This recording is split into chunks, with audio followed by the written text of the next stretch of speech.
जैसे ही मैंने आज डॉक्टर ईशान शिवानंद जी की book the practice of immortality का चैप्टर 6 खोला, मुझे संस्कृत का बहुत सुंदर श्लोक मिला। गर्भे चित्त विकासो अवशिष्ट अविद्या Swapna, the interior of the mind is deceived by the dream world. यानी कि मन का आंतरिक संसार स्वप्नों की दुनिया के माध्यम से प्रकट होता है। बाबा जी इसमें ईशान जी को दो भेड़ियों की कहानी सुनाते हुए कहते हैं कि हर इंसान के अंदर दो भेड़िए लगातार लड़ रहे हैं। एक अच्छा भेड़िया जो सकारात्मकता, शांति, प्रेम, दिव्यता का प्रतीक है, और दूसरा बुरा भेड़िया जो भय, चिंता, मानसिक आघात, पीड़ा का प्रतीक है। इन दोनों भेड़ियों में जिसको तुम पोषण देते हो वही जीतता है।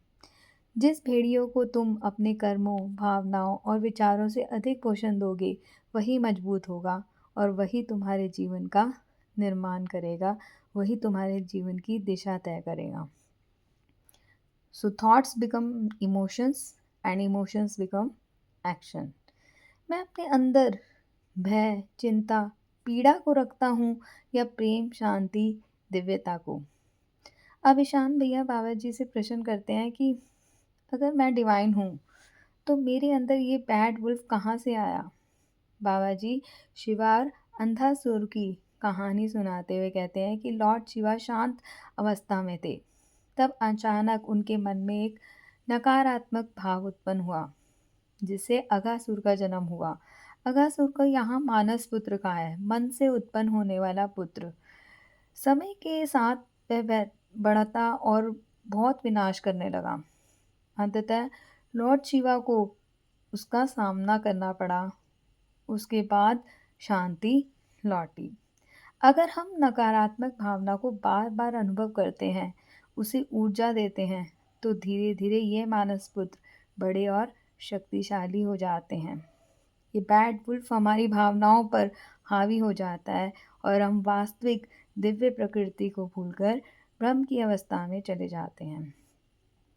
तब ईशान जी बताते हैं कि द्वारका का जब वो वहाँ द्वारका में रहते थे उसका वर्णन करते हुए कहते हैं कि वहाँ के ट्रैफिक, शोर, लोगों की परेशानियाँ देखकर बहुत ही अराजकता महसूस होती थी, और ये अरावली के आश्रम से जो है बिल्कुल विपरीत जगह थी। और वो बाबा जी से पूछते हैं कि दुनिया में इतनी बेचैनी और उथल पुथल क्यों है। साधना करने का उद्देश्य ही अपने अंदर को पहचानना है। ईशान जी बाबा जी के साथ एक नए आश्रम का निर्माण करते हुए अनुभव बताते हुए कहते हैं कि बहुत कम लोग इस निर्माण कार्य में मदद कर रहे थे। तो उनके मन में ये प्रश्न उठा कि लोग दूसरों की सहायता क्यों नहीं करना चाहते।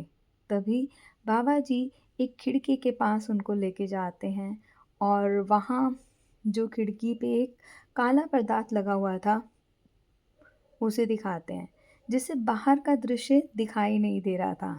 और जब काला पदार्थ हटाया तो वही खिड़की पारदर्शी हो गई, और बाहर का आसमान, पक्षी, सब दृष्टि स्पष्ट दिखाई देने लगी।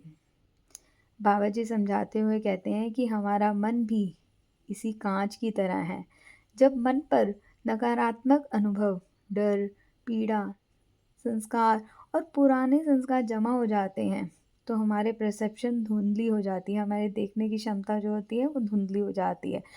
जब मन शुद्ध होगा और बुद्धि पारदर्शी होती है तो प्रकृति की सुंदरता देख सकते हैं। हमारा मन जो है जिस प्रकार का है हम दुनिया को उसी प्रकार देखते हैं। इसलिए समस्या हमेशा बाहर की दुनिया में नहीं होती। कई बार हमारे मन का शीशा जो होता है वही धुंधला होता है।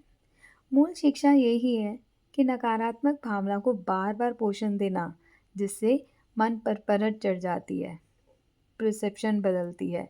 दूसरी ओर शांति, प्रेम, सकारात्मकता, दिव्यता मन को पारदर्शिता को बढ़ाती है, जिससे वास्तविकता अधिक स्पष्ट दिखाई देती है। इसलिए किस वुल्फ को पोषण करना है, यही चुनाव हमारे मन और हमारी परसेप्शन को आकार देने का चुनाव है। इसी तरह मन पर नकारात्मक भाव, डर, ट्रोमास, मेंटल कंस्ट्रक्ट की परतें जम गई हैं, तो हम इस दुनिया को क्या है एक अच्छी तरह से देख नहीं पाते। और इसको साफ़ कैसे किया जाता है? मेडिटेशन के द्वारा। मेडिटेशन का काम है इस शीशे को साफ़ करना। और मेडिटेशन के किस तरह के मुख्य अभ्यास कर सकते हैं हम? जैसे यज्ञ, निस्वार्थ सेवा, कृतज्ञता, ग्रैटिट्यूड। ईशान भैया बाबा जी की बातें समझते हुए ये समझ पाए कि जाने-अनजाने वो भी बैड वुल्फ को पोषण दे रहे थे।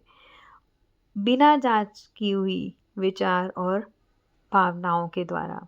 उन्हें यह एहसास हुआ कि अहंकार और दूसरों से बेहतर होने की भावना भी नेगेटिव वुल्फ को शक्ति दे सकती है। इसीलिए ध्यान द्वारा हम अपनी चेतना को भय, पीड़ा और नकारात्मकता से हटाकर सकारात्मक और दिव्य ऊर्जा की ओर ले जा सकते हैं।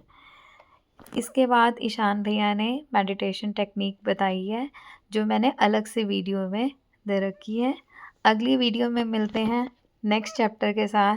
तब तक के लिए नमः शिवाय।